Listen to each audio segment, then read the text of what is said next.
Funny how my voice is fine up until like 8:45, 8:46, 7:45, 7:46, and then all of a sudden it's like, no. It's nerves. That's all it is. Yeah. Just pure nerves. Yeah, it's true. Okay, so the order of the newspapers. This morning we're going to start with the Irish Independent. Donegal facing Croker snub. This is Martin Brownie's story. They're getting snubbed. We're going to snub you out, Donegal. Who the hell do you think you are coming up here and asking us to change our unfair rules? Snub, snub, snub. And not only are they going to snub them, they're going to snub them in Cavan of all places. They're going to go to their own province and say, snub you, Donegal. And yeah, whatever the verbal version of that is. I wouldn't be surprised if the new Director General takes the opportunity from this meeting to say, we are going to go to the Management Committee and suggest a rule change at the next Congress. And we're going to oversee that process and we're going to talk to Dublin about it and we're going to talk to all the stakeholders and we'll come up with a fair plan. Because we accept the point that you're making. It is unfair. And it's unfortunate that when Congress was looking at the Super 8s, that actually what they did was they took the whole thing in its totality and put it all through because that was the only way to get the rules through. And it was an oversight.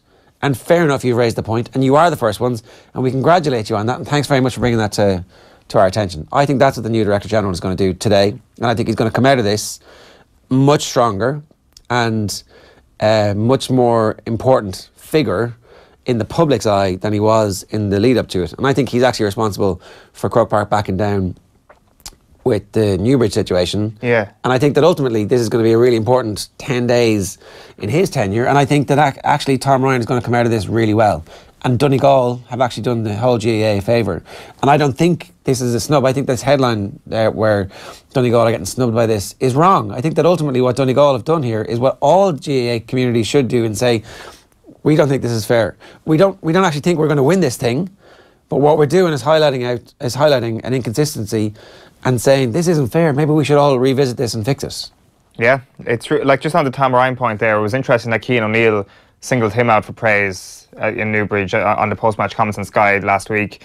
I thought that was very telling that this whole kind of the invisible hand is how Tom Ryan has been described by people like Joe Brolly in the past couple of months when he was elected as the Director General of the GAA, which can be seen as a negative term. And in actual fact, he's actually more of an invisible man, that all the good stuff that he doesn't really claim praise for it. He doesn't really look for the headlines. He doesn't really go out and say, can you actually call me up there? I'd love to speak on your show and just tell you about all the amazing things I did for Kildare there last week. Yeah. He didn't do that once. Like, to be fair, like I would have been of a critical mind last week when I'm like, where's Tom Ryan been? Why isn't he speaking about this? When in actual fact, he's been working. He's been behind the scenes working. Doing his job. Doing his job, exactly. And he strikes me as the type of guy who is going to work hard behind the scenes and doesn't really care what the public think. He's going to do what he feels is best for the GAA and for the GAA community. And I think you're absolutely right in what's going to happen here. I think that's exactly the outcome, and that's how this thing is going to play out this afternoon. It's going to be an acceptance from the GAA that this thing probably isn't right, but it's also an acceptance from them that they probably can't fix it this year. Yeah, and from Donegal saying, look, we raised the point. People have been getting in touch with us on Twitter going, oh, was it fair that Galway never got a home game in Leinster in the hurling? Was it fair?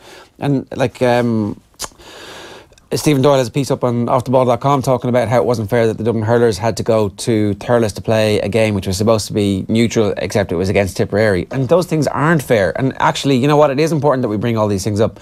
But the fact that Galway got screwed doesn't mean that it's okay that everybody else gets screwed now into the future. That Galway situation, as we've just seen, has been the beginnings of it are starting to be fixed anyway, because Galway won the under-21 Leinster hurling title yesterday with the last gasp goal against Wexford in one of the best hurling matches potentially of all time, and we would have been denied that if the whole Galway situation hadn't been fixed. There's the headline. Those seeking fairness in GAA competitions didn't seem too concerned about the Dublin GAA hurlers last summer. It's a good piece and you should read it from Stephen, and it brings a bit of balance to this whole thing.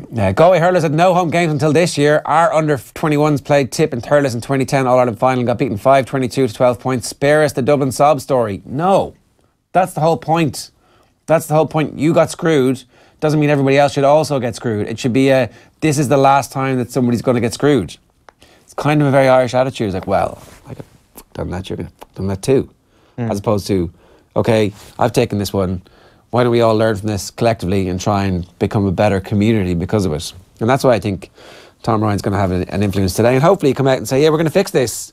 You're right. It's brilliant that you've pointed this out, and it's really unfortunate that you're the ones, and everybody in that group are the ones who are going to suffer because Dublin had this advantage in the Super 8s.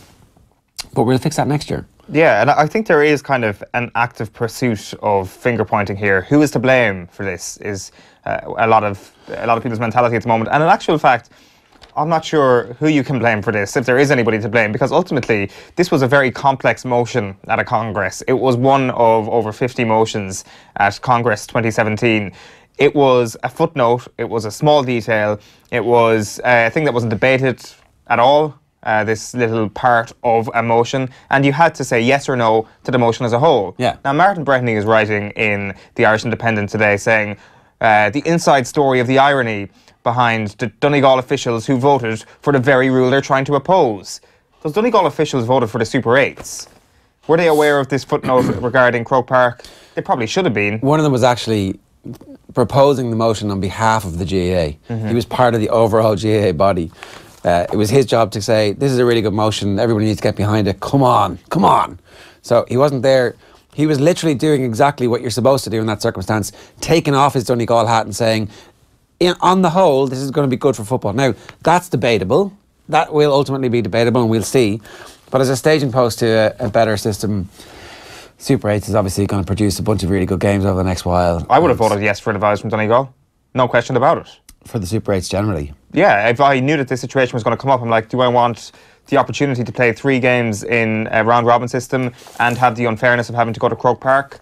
Yeah, I'm probably going to take that instead of the one situation of the quarterfinals, because I am from an elite county, aka Donegal. I will probably be taking part in these quarterfinals. This whole 3-game system will benefit me in my county. I'm voting yes. Those Donegal officials did the right thing.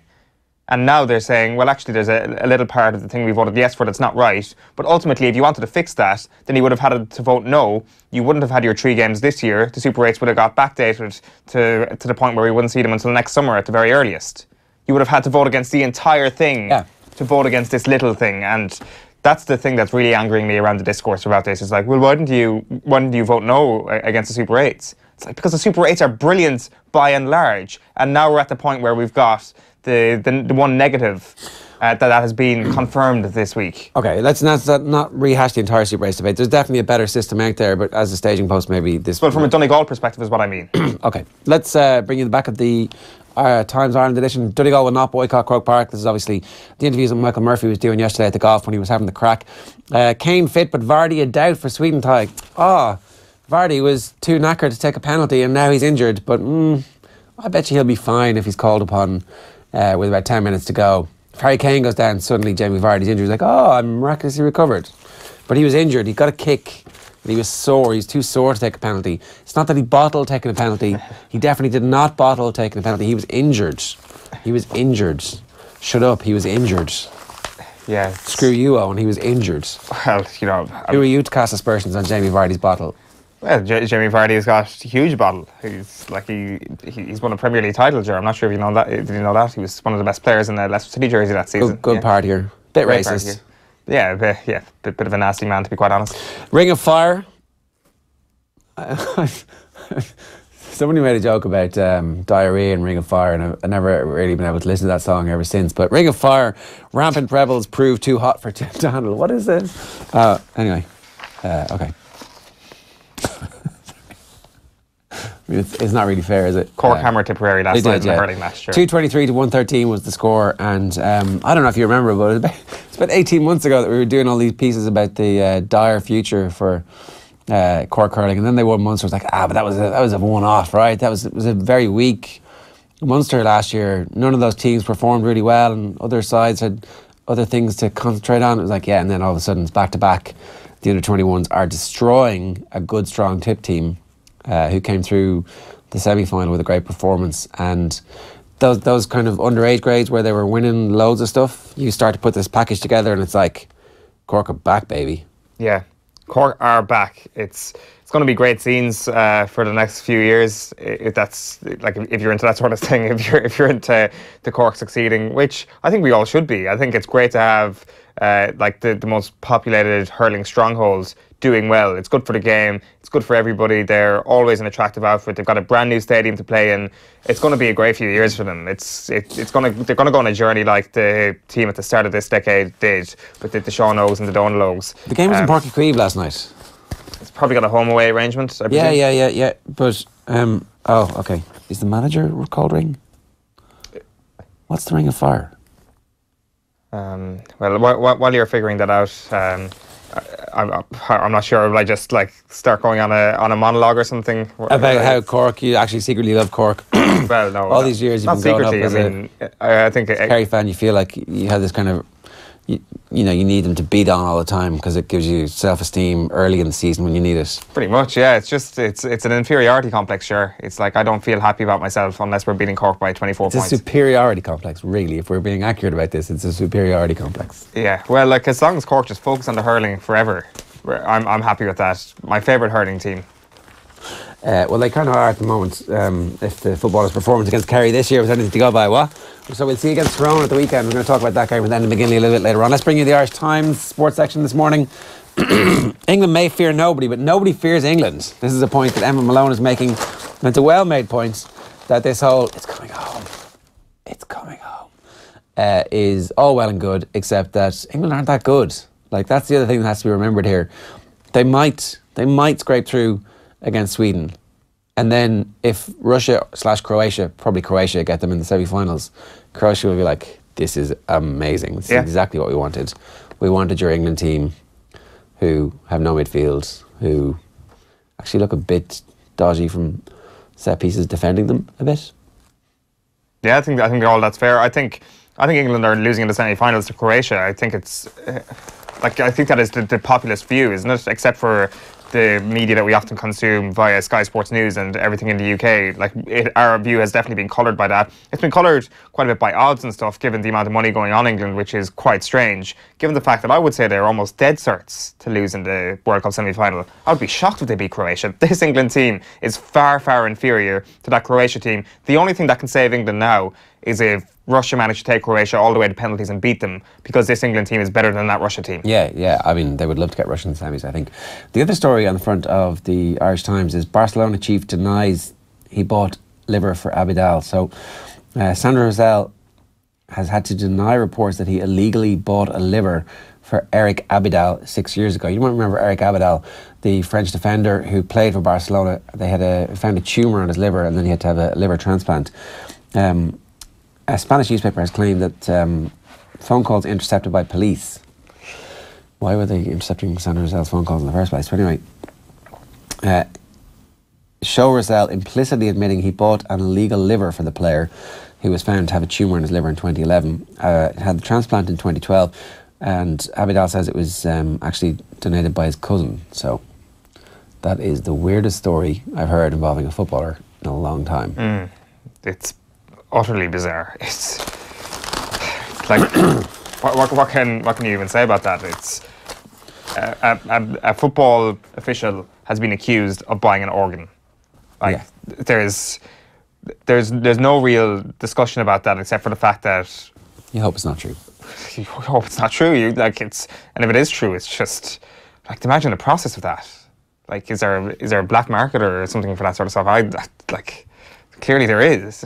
Yeah. If there's an accusation, there must be some sort of endpoint to which this medium in Spain is linking him with. And is it the dark web? Is it a dark alley somewhere in Barcelona? A brilliant film made about it a couple of years ago. I say a couple of years ago, it's probably about 8 years ago now, which I will remember the name of as soon as I get a chance to Google it, which is just all about how there are people trapped in poverty, and they or there are people who are smuggled, and ultimately to get into certain countries they give up an organ, or they give up relatives' organs to do it, and it's pretty grim. So the Racing Post, Rule 4, bookmakers told to play fair or face intervention. And then obviously rewriting history, 3 lines 9 to 20 to enjoy a rare taste of Swede success. So 2-1 on basically is what England are ahead of the Sweden game. I think they list their record against Sweden on the back of the Racing Post there. I didn't realise it was so poor competitively. I think they've beaten them once. Played 8, won 1. Drawn 5, lost 2. It's not disastrous. But You like when you're ranking the draw footballing full time, superpowers. draw extra time, someone to go through on penalties. Draw full time, extra time. That is my bet. Offtheball.com/boil sports for our specials on that. I don't know about that. I think this England team is far superior to that Sweden team. I might just actually check that with it. Yeah, so Neymar to score first is 5-1. That's an enhanced price exclusive to Off the Ball listeners and users. Offtheball.com/boil sports. Neymar to score first is 5-1, and they'll match your bet up to 50 quid if you're a new customer.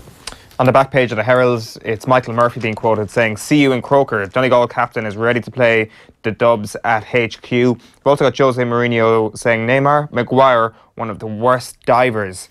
So Jose Mourinho's come out to criticise Harry Maguire about his flop the last day against... Is he doing that in Russia today, or is he finished his pun? For Russia Today, yeah. He's been speaking as an analyst for Russia Today.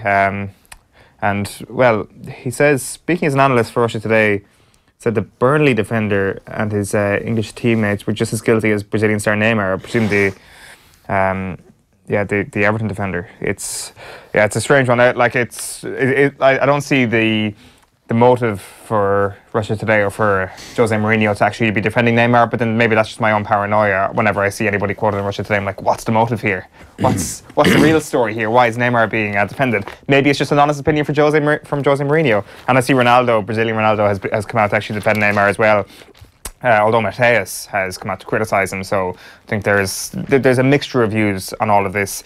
Rory's worry is the back page of the Irish Daily Mail. McIlroy admits career needs 5th major win, and Donegal officials to meet with GAA bosses. There's that story we were chatting about a little bit earlier on. Just that picture on the back of that's Shane Lowry and Michael Murphy, aka John Ram. Yeah, he looks very like John Ram there, doesn't he? Just spotted, has the exact same body shape. They're about the same height. John Ram might even be an inch taller. Is Murphy 6'4", 6'5"? I'm not sure. The exact same body shape is a bit harsh on Michael Murphy. We've missed the opportunity of a lifetime to get the two lads together, kind of just a photograph. You just need Michael Murphy to have sideburns and they would look quite alike. But I would say Michael Murphy is a far more fine-tuned athlete than John Ram is. Murphy could travel around the golf courses of America putting on his bad American accent and going, yeah, I'm John Ram. Or maybe a Spanish accent. No, John Ram speaks Does he? Yeah, because he's been in college since he was good point. 15, 16 in America. He's still got a bit of the twang though. Well, I mean, you could definitely pigeon it up enough. Yeah, just from Pebble Beach. Yeah, John Ram's coming. John Ram. He's a little less tan than I thought. And he's got... Yeah, that'd be an interesting kind of hidden camera documentary. Yeah. Hi, I'm Michael Murphy and I'm going to pretend to be a different sports person. So it's how all great shows start. On the back page of The Sun, it's Harry's game. Maguire, no, this is England's best ever chance to win a major tournament. And that's what you think is Grankvist's thoughts there. Yeah, well, I'm not sure if that's actual real thoughts.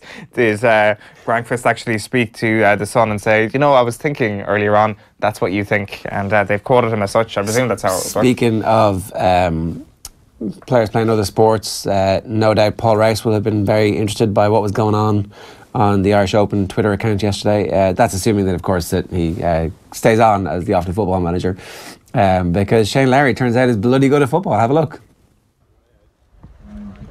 Crossbar challenge, football and golf. Oh! A very muted, typical golf crowd. As opposed to that should be top off. Look at what I just did. I think the golf crowd were just horrified by the fact that they were using rugby posts with which to do the GAA challenge. And it was just kind of like a mix between rugby posts and GAA posts. They were the proper width to be GAA posts and the crossbar was low enough, but then they had the pads on the posts, so... All right. I missed that. I'm sure an educated crowd like that have at the Irish Open were just horrified by that, and they play a good bit of rugby in Donegal.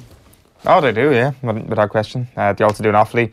On the back page of the Irish Daily Star, it's Sweden taunt arrogant England. So this is Andreas Grankvist once again saying that I read something about that, which is England potentially coming a cropper in Samara on Saturday. Something about 99 times out of 100 they would beat us. Well, it's fun for England to have that sort of confidence. Let's play the game and see how things go. We know Sweden usually play well against England. We have good results against them. So to me, it doesn't really matter. So there's confident words coming out from Andreas Grankvist and the Sweden camp. And you've also got Donegal showdown there on the top left of that Irish Daily Star back page. On the back page of the Mirror then, here's a story we'll get into in a couple of moments. It's Karius as a keeper, Klopp to retain German as Anfield #1 despite Champions League flop, while success not a major worry for McIlroy. And then a couple of the UK back pages. Let's show you the front page of the Daily Telegraph sports section this morning.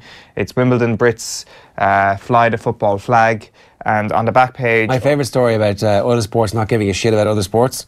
So obviously the World Cup final's on while Kerry are playing Galway. Yeah. You're going to miss that? Yeah. Because you're going to be at Kerry Galway. Yes.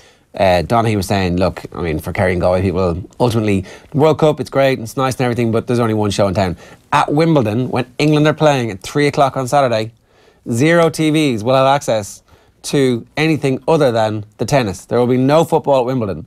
You'll have a bunch of people like, probably on their phones, but Saturday afternoon, I don't know if you know this, is like the bit where they invite all the other sports people to come and sit in the crowd, so no football. No people? Will no people show up? Or will there just be that little subset of people who are like, I like tennis, football's bullshit? I'm sure there is. And I'm sure there's people who are there for the strawberries and cream, they're not there for the sport at all. And they will be in the crowd. So that's actually how you filter out who are the real sports fans at Centre Court. The ones that are there, that's who. There's no real sports fans at Centre Court in Wimbledon, unless they've got a particular affiliation with whoever is actually playing. For, I don't know, countryman or woman potentially, I don't know, but that's my conspiracy. I'm thinking if I'm David Beckham, for example, and I've got an invite to Wimbledon on Saturday, I'm not going. Of course I'm not going. You show up and you're like, you get a little bzz anytime there's something that you need to watch, and you watch it and you put it back in. It's like, also you're David Beckham, you know. And then after the buzz, it's just like, I don't know, Marion Cilic roaring at you from the base of the court saying, what the hell are you doing with your phone on, mate? He's like, I'm David Beckham. Yeah, Screw you, Marion. And England are 1-0 up, Marion. On the back page of The Guardian, it's time to believe, England's hope rooted in humility and focus. We're so humble. Screw you, we're the most humble team in the world. What was, who was that story about? Jordan Pickford. He's a cheery Jordan Pickford works out during a recovery session after his heroics at the weekend. Let's show you the back page of the UK Mirror as well this morning. Garrett's Ghostbusters. If you want to end your shootout curse and beat your bogey team, Sweden, who are you going to call? Garrett's Ghostbusters, that's who. They're going to exorcise the ghosts of the past, I believe, is what they're going to do. I mean, mostly apart from the cocaine headline, it's been quite enjoyable stuff from the British media. Yeah, that stuff that's all good-natured fun and hashtag bants. And the cocaine stuff was rather grim. Yeah. But, you know, there was no karma for that in the end. That's all I was thinking when Mina scored that header the other day. I was like, this is karma for the Sun, for that front page. And sure enough, it wasn't. Sure enough, it didn't pay off for them in the end. There was no karma. We didn't talk about the Meath Miners the other night, who unfortunately got beaten by Wicklow, right? Shock. Wicklow beat them. Yeah. Now, Wicklow was not entirely rubbish because they'd beat Dublin. Meanwhile, Dublin were racking up like a 600-point win against Westmeath, right? Meath were in there's group stages in the Leinster Minor Football Championship. Meath were already through by virtue of the fact that they'd won their first 3 games. And so they didn't need a result against Wicklow. Wicklow, on the other hand, needed to win against Meath to knock the Dubs out. Very helpfully, Meath made a raft of changes to their team, giving lads in the panel who have been loyal servants all year to the Royal County an opportunity to get out there and show their stuff. Unfortunately, they lost. Leinster Minor Championship round 5, full-time, Meath 1-8, Wicklow a goal and 10. Meath did everything short of putting Tommy Rooney in there and saying, oh, listen, you've got a fella who's 10 years over age. You're going to have to forfeit that game. I've never seen Tommy so delighted. He had tweeted in his half-asleep state with a winky smiley face after the result came through, and then hastily deleted it in case anybody would have some... he's denying this, but I definitely saw it. I wish I'd screen grabbed it. No, it was the eyes to the side emoji. Oh. Yeah. Conspiratorial tone, yeah. Basically. He's denying that though, because when I went back to find it the next day, it had gone, and it was just a factual result. In case anybody be suspicious of Meath GAA's motives in knocking Dublin out of the Minor Football Championship. You know, it's revenge for the Dublin dominance at senior level for the last couple of years. I mean, it's a grotesque perversion of the integrity of the competition, which is what we're all supposed to say in circumstances like this. Will you talk about Kylian Mbappe? Yeah. So Kylian Mbappe, we've been. The question has done the rounds. Hang on, I need to go back to this. Oh, sorry, we need to come back finally, to this. yeah. No, go back. Oh, sorry. go back. Yeah. Okay. We Spoiler screwed alert. that one up. Yeah. Interesting ramifications for Meath's defeat to Wicklow tonight meant both teams got through and Dublin knocked out. There it is. It was from the off the ball. He's using company accounts to further his own political ends there. Meath had won their 4 previous rounds before tonight. Eyes to the side emoji. That's usually kind of like a sliding into your DMs emoji. It's not. Oh yeah. Like that's what I would have thought that would have been used for. Is that what you normally? That's Yes, how you have yeah, access to that. How How often do you kids slide into DMs these days? I've never slid into anybody's DMs. Like, why would you slide into somebody's DMs? It's weird. But if you were to do that, it would be inappropriate to not use that emoji. That's not how life works these days. You don't. Yeah, I'm not one of those. I'm not down with the kids. Right. Tommy, on the other hand, after using an emoji like that. How do people slide into your DMs? No. All right. I thought It's really no. I don't know on what platform people slide into DMs. Is it? I presume it's like Instagram or something. I don't think it's a. Yeah. I don't think it's a very Twitter yeah, thing it's to Instagram. do. Tommy's going. Yeah, it's Instagram. Yeah, He's like, yeah. Wouldn't be a massive Instagram user, to be quite honest. Wouldn't be on Twitter, no. Maybe. No. Like you'd need to have a bigger following than I would. Do people slide into your DMs? Yeah, but like in a oh, we have this thing going on. Can you retweet, please? I'm like, oh god, yeah, okay. That's how it starts. Will we talk about Kylian Mbappe? That's how it starts. We've got a great event this weekend. It'd be great if you could give us some coverage. So Kylian Mbappe, the question was posed, is he joining Real Madrid? People are sliding into his DMs. Jeff Gillingham quote tweeting Baptiste Ripard saying that Real Madrid, this is yesterday, had reportedly agreed a €272 million deal with PSG to sign Kylian Mbappe, set to be paid over 4 instalments, reported by Ripard, who's also correct about Griezmann's renewal and Neymar joining Atletico. Amazing if true. So we thought a fee had been agreed after that, but then we changed our mind after seeing this statement by Real Madrid. This is not how they wrote it. This is Google Translate doing a pretty bad job. Given the information published in the last hours referring to an alleged agreement between Real Madrid and PSG by Mbappe, Real Madrid says they are flatly false. Real Madrid has not made any offers to PSG or the players and regrets the dissemination of this type of information that is not contrasted with the parties. So flat refusal, flat denial from Real Madrid. They also did the same thing just 2 days previously when they said, in light of information broadcast by TVE regarding an alleged Madrid offer to PSG and their player Neymar, Real Madrid wishes to state that this information is absolutely untrue. Madrid has made no offer of any kind to PSG or the player. They are surprised by the Spanish public television network would choose to broadcast entirely false information without anyone from the outlet having first contacted any of the parties concerned to corroborate the supposed information, which would have been quite easily discredited. Now, we straight up believe this. We were like, well, Real Madrid have denied this. This has to be true. There is clearly nothing going on here between Mbappe and Real Madrid, or indeed between Neymar and Real Madrid. And then we remembered this in April 2003. This is a statement released by Real Madrid saying, surrounding the speculation regarding the supposed interest from Real Madrid in signing David Beckham, the club wishes to communicate that no contact has existed between the clubs. Neither directly or indirectly has there been any contact between Madrid and Beckham. Despite the speculation surrounding the issue, they have no intention of negotiating the transfer of Mr. Beckham.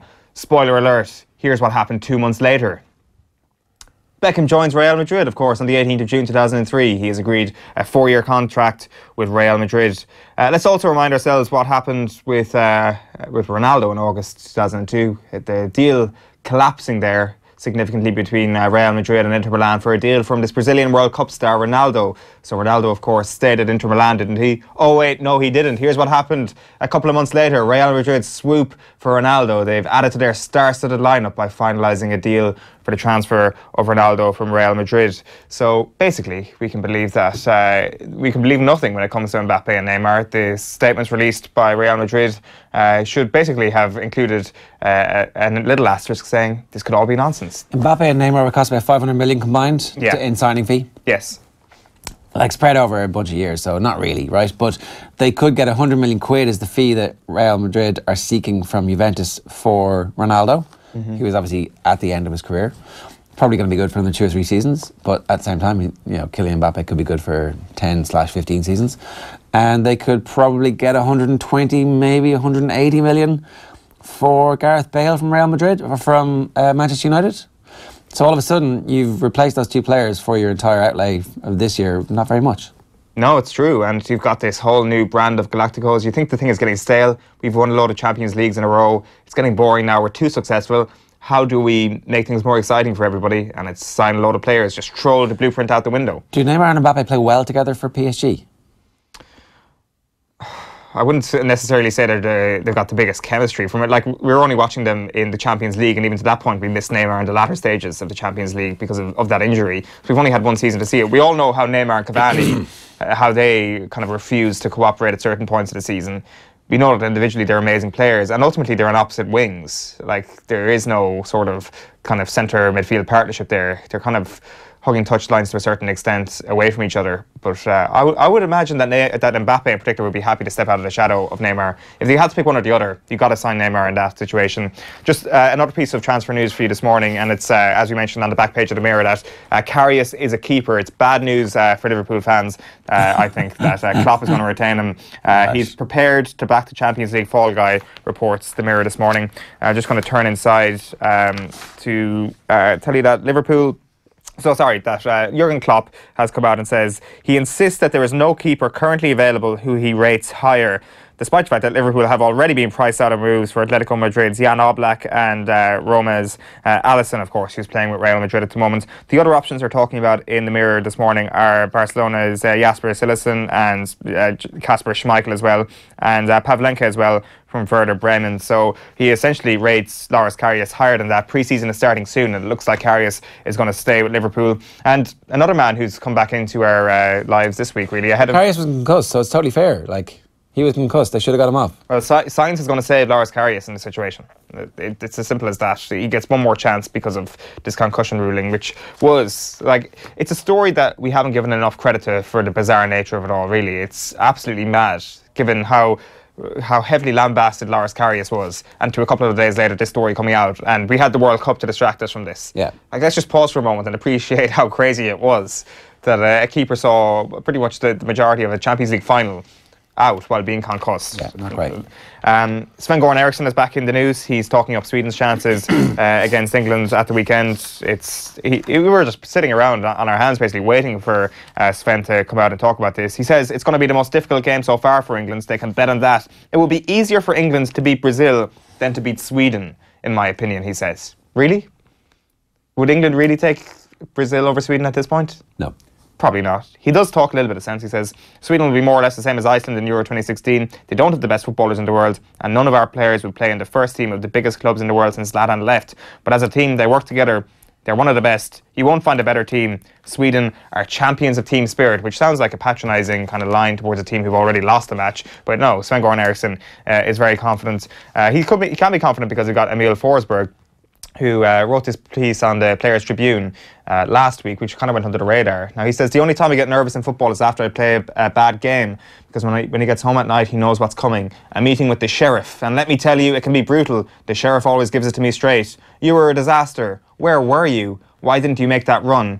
Do you call that a corner? Seriously? Seriously? And if the sheriff gets really pissed off, well, you don't want to be in the same room. Trust me, I know, because I know the sheriff better than anyone. After all, she is my wife. It's, as I say, something that's kind of flown under the radar. Shanga Forsberg is the wife of Emil Forsberg, who happens to be a professional footballer, I think for Leipzig as well, but also for the Swedish national women's team. Are their kids going to be footballers, do you think? I would say so. I would be tiger parented. It sounds like there's one particularly pushy parent there. Although the thing is, he actually has her to thank for a lot of his career. They met when they were 14, and she was like the pushy girlfriend at the time, and wasn't... Emil Forsberg was a very quiet guy and wasn't getting in the team. And his agent and his girlfriend really pushed him to the point where he is today, to the point where they're going to end the process of football coming home, I fear.